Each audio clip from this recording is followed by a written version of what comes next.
O Estado tem o objetivo de punir? Não, o objetivo do Estado não é punir, é prevenir atos de corrupção.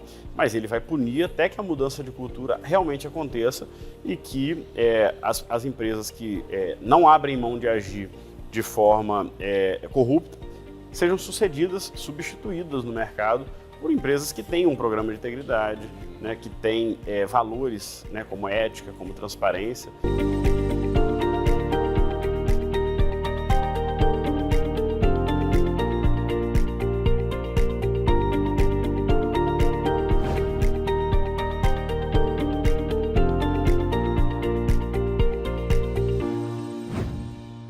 Olá, bem-vindos ao nosso programa Em Destaque. Hoje nós vamos falar sobre os 10 anos da Lei Anticorrupção e como aqui no Espírito Santo um destaque sobre a aplicação da lei ganhou muita repercussão, inclusive nacional. Nosso convidado que fala no programa de hoje traz muita explicação e entendimento sobre a aplicação da lei aqui no Espírito Santo. Trata-se então do secretário de Estado de Controle e Transparência, Edmar Camata, a quem a gente agradece a presença. Secretário, obrigado pela presença, bem-vindo. Obrigado, Fábio, que bom estar aqui com você. Que ótimo. Bem, eu falei já sobre esse destaque, né, até porque é uma data especial, 10 anos, né, de aplicação da lei, da vigência da lei. Por que que isso, né, nessa legislação, houve tamanha importância, até pelo próprio nome, né, combater a corrupção, secretário? É um assunto que, com 10 anos, é um período bom de a gente visitar, né, os motivos de ter uma legislação dessa e poder fazer uma avaliação realmente da sua aplicação. O fato é que o Brasil, né, os governos no Brasil, o cidadão no Brasil, esperaram por muito tempo uma legislação que pudesse combater, prevenir, né, remediar a corrupção dentro da própria administração pública, né? O que o Brasil viu muitas vezes é a operação policial contra a corrupção, processos judiciais contra a corrupção. E isso, se a gente for visitar os estudos sobre corrupção no mundo todo, é algo caro, né? Processos judiciais são caros. É claro que é importante combater a corrupção, mas é mais barato combatê-la dentro da gestão pública, onde ela acontece. E, obviamente, nesses casos, ela tem envolvimento de empresas, né? E de pessoas fora da administração também. Então, a lei, do ponto de vista de o que ela vem ajudar muito os governos a fazerem melhores entregas, para que no hospital tenha remédio, para que na escola tenha educação, né?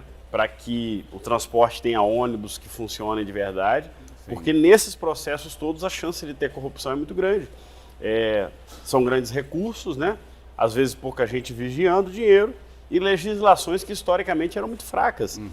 Então, a lei é muito bem-vinda e ter o Espírito Santo nesses 10 anos, sendo o Estado que melhor e mais aplicou a lei anticorrupção, tem um simbolismo muito grande, porque os outros estados querem saber como que é essa experiência, os outros estados querem saber como que se faz para ter uma boa aplicação, né? Sim, exatamente por isso. Se a gente tem uma lei, colocá-la na prática já é outra discussão, né, que o Brasil historicamente enfrenta com a sua legislação. Quando o Espírito Santo avança para isso, para ter essa maior aplicação entre os outros, esse destaque vem por quê? Os dispositivos foram melhor adequados, né, outras decisões internas de governo também tiveram que ser tomadas. Explica para a gente, então, para chegar nesse ponto justamente de destaque. Vamos imaginar que a gente está numa corrida de Fórmula 1, né?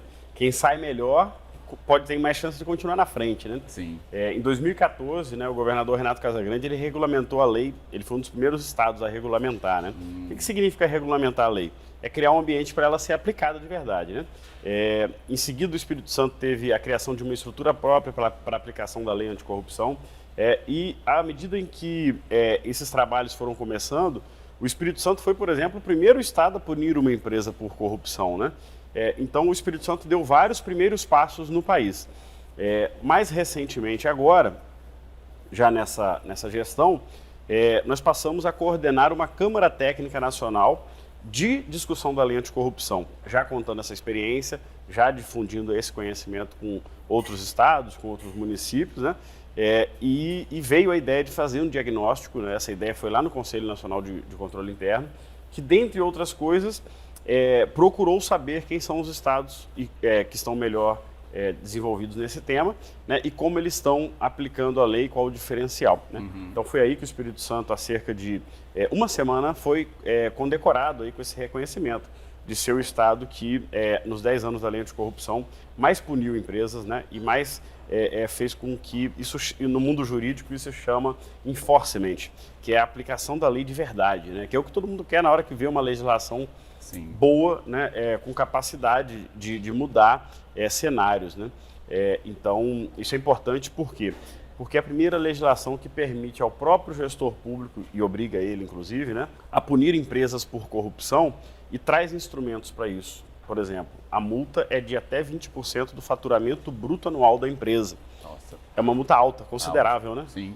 Imagina que você tenha uma multa que, ainda que não seja de 20%, mas de 10% sobre tudo aquilo que entra na empresa de receita, né? Tudo aquilo que a empresa fatura.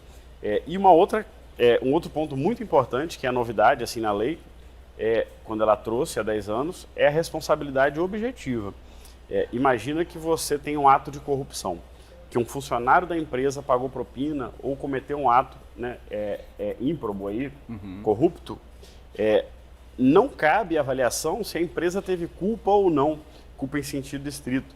Se o ato aconteceu, é um ato de corrupção e foi o funcionário daquela empresa envolvido, a empresa é punida. Então não tem que se falar assim, a empresa teve culpa, sabia, teve a intenção de causar o ato de corrupção. Por quê? Porque toda a lei se baseia na ideia de integridade. E qual é a ideia de integridade? Que você capacitou, treinou e falou para os seus funcionários qual a atitude que você aceita deles ou não. Correto. Então esse é um diferencial importante. Tem um ponto aí legal, secretário, que cabe à sua experiência explicar, que as pessoas podem ouvir, né, a lei anticorrupção, e pensa assim, então vai punir o corrupto, né? Aquele que está dentro também da máquina pública. A gente falou bastante já de empresa. Os dois se encontram em algum momento dentro da legislação dessa ou existem outras punições para esse perfil? A lei anticorrupção, né? Falar o número dela é importante se alguém quiser jogar na internet aí. Sim. É a lei 12.846. No Brasil a gente tem costume de decorar o número de lei para poder falar, né? Mas essa é a lei anticorrupção, que muitos também falam lei da empresa limpa, que eu acho que é o nome mais bonito até, né? Às vezes a gente fala muito de corrupção, que é um termo relativamente negativo, né? Mas é a lei da empresa limpa também.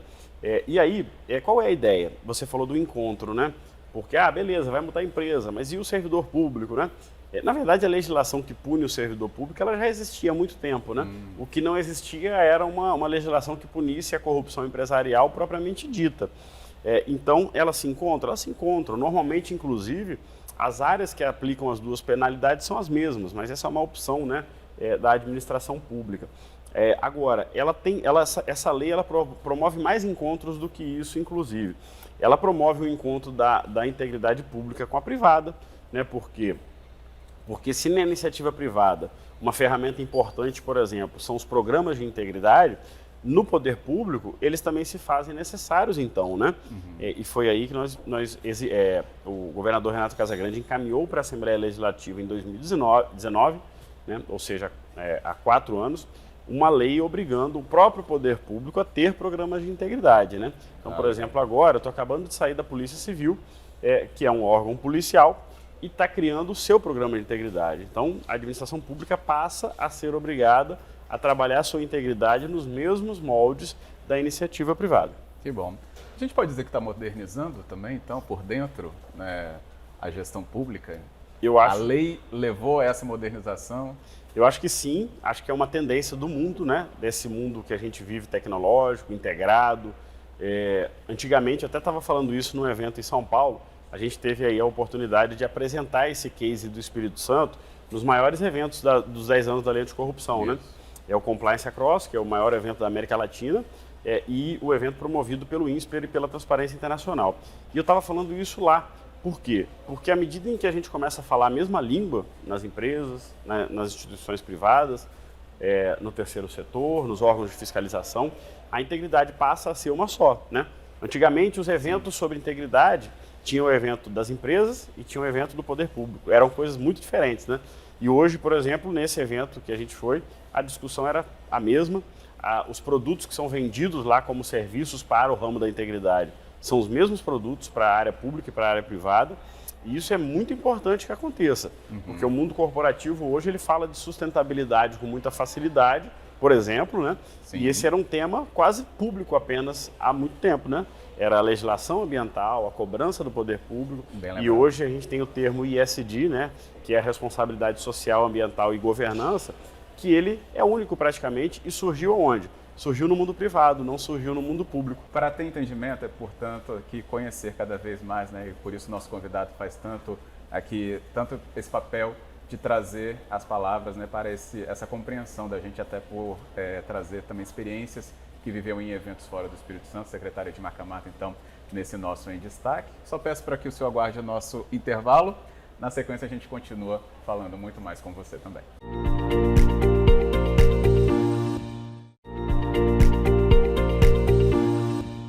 De volta com o nosso Em Destaque, continuando a conversa sobre a Lei Anticorrupção.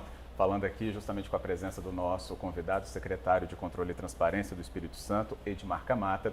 A gente também falando sobre o destaque que o Espírito Santo tem em nível nacional na aplicação dessa legislação. A gente chamou Lei Anticorrupção, o secretário já nos explicou também chamada de Lei da Empresa Limpa. Empresa Limpa. Pois é, para a gente ter também aproximação com esse vocabulário e entendimento da aplicação disso tudo envolvido. Falamos um pouco das penalidades e também, entre outras questões, está aí o envolvimento do pagamento de multas para as empresas, claro, enquadradas na lei. E as multas, secretário, não são pequenas, né? Você chegou até a citar um pouco ali em relação à proporção ao faturamento, mas do que já foi aplicado, a gente tem valores realmente que sobressaem, né? Tem multas de 2 milhões, tem multas pequenas também, né? Fica parecendo que o Estado também só quer punir em valores altos, sim. né? Tem multa de R$300, mas tem multa de 2 milhões, 3 milhões. Enfim, 91 empresas já foram condenadas pela lei anticorrupção nesses 10 anos no Espírito Santo. Esse é um número importante. Sim. São empresas que a punição ela pode sair junto com a punição da lei de licitações. Então, para além da multa, ela pode ficar impedida de participar de licitações, né? E o objetivo maior, assim, o Estado tem o objetivo de punir? Não, o objetivo do Estado não é punir, é prevenir atos de corrupção. Mas ele vai punir até que a mudança de cultura realmente aconteça e que as empresas que não abrem mão de agir de forma corrupta sejam substituídas no mercado por empresas que têm um programa de integridade, né, que têm valores, né, como ética, como transparência.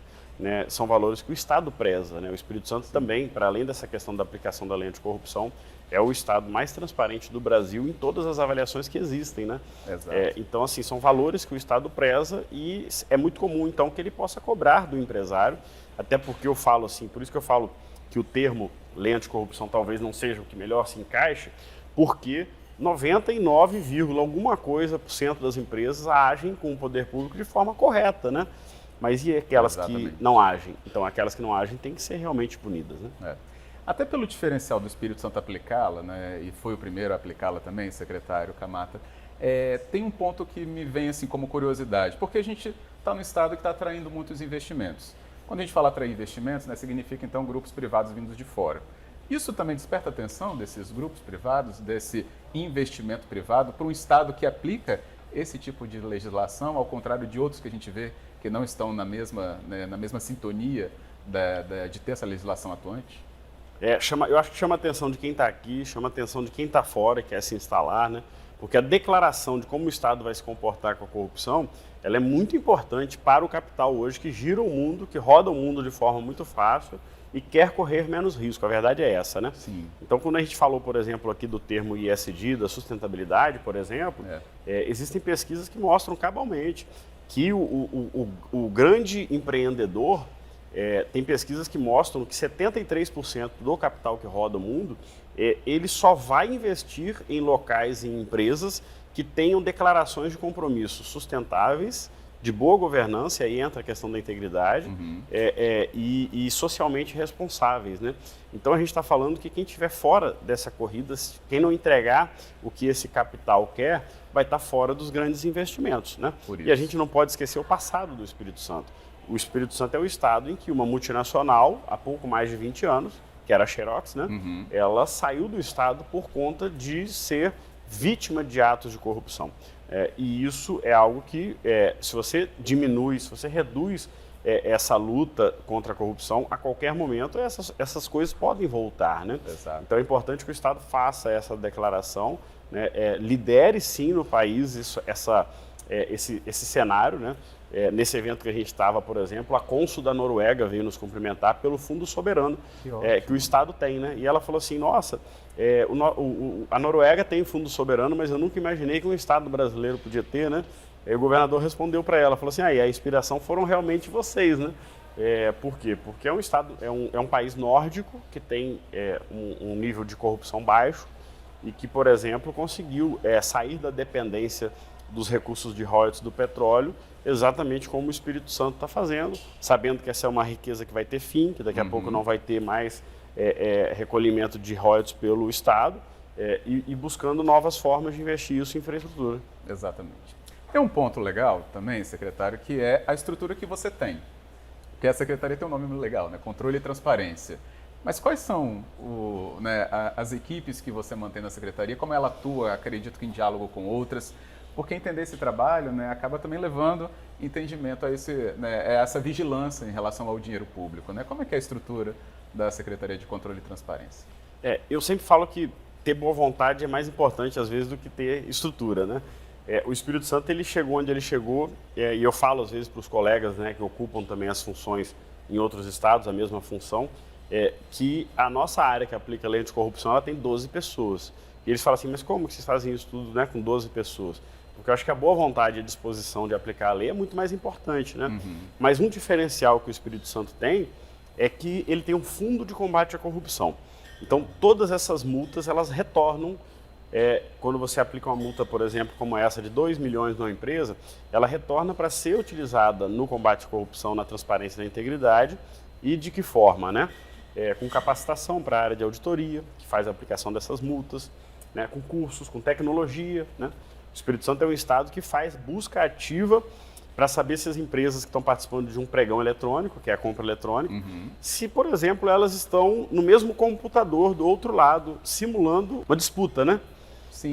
E uma boa parte dessas punições aconteceu justamente porque a gente descobriu o quê? Nossa. Nessas trilhas de investigação, que as empresas estavam juntas, no mesmo computador, simulando uma competição. Né? E isso o sigilo da proposta numa compra pública, que às vezes é uma compra pública de 100 milhões, de 200 milhões, esse sigilo da proposta é uma base confidencial da licitação. Né? Sim, então, sim. Esse é um exemplo. Né? Investe em quê? Investe nisso, investe em tecnologia, né? Para que o Espírito Santo consiga continuar sendo um estado referência para o país. Exatamente. Até para entender, né, como que se aplica, a gente entende como é que também tem esse trabalho de inteligência por trás, o que é fundamental. Agora, prefeituras podem também ter esse tipo de iniciativa? Como é que é esse espelho do Estado para si, para dentro? Né? A gente está falando de uma instância do governo do Estado, mas as prefeituras podem também, ou alguma outra instância, fazer também dessa vitrine um trabalho interno?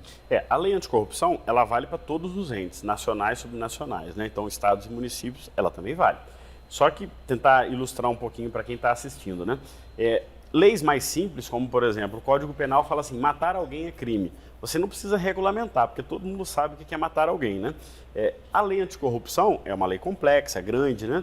Ela traz alguma complexidade na aplicação. Então, ela precisa ser regulamentada. Tem que ter ou uma lei estadual ou um decreto do governador ou do município dizendo qual vai ser a estrutura de aplicação, quem vai cuidar daquilo, prazo de recurso. Então, por isso que a gente fala, precisa ser regulamentado.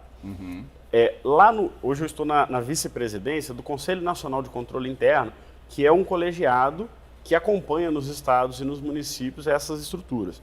Né? Então, nós temos um levantamento que saiu agora, nesse momento, está fresquinho, que mostra que 60% dos municípios não aplicam ainda a lei anticorrupção porque não regulamentaram. Né? Então, assim, é uma tarefa de 10 anos, um dever de casa que todos, né, deveriam fazer. Por outro lado, nós sabemos que a estrutura municipal muitas vezes é mais precária mesmo, né? Tem controle interno de município que funciona com um servidor, com 2 servidores, né? Então, o governador comprou agora essa guerra, né? Que na verdade é uma guerra positiva, é uma guerra boa, de sensibilizar, de construir junto com os prefeitos, né? Algumas entidades empresariais estão ajudando, né? Para que a gente possa ter no Espírito Santo não só o Estado aplicando a lei, mas ter os municípios, ter o empresariado sabendo que é papel dele também investir na integridade dentro da empresa, né?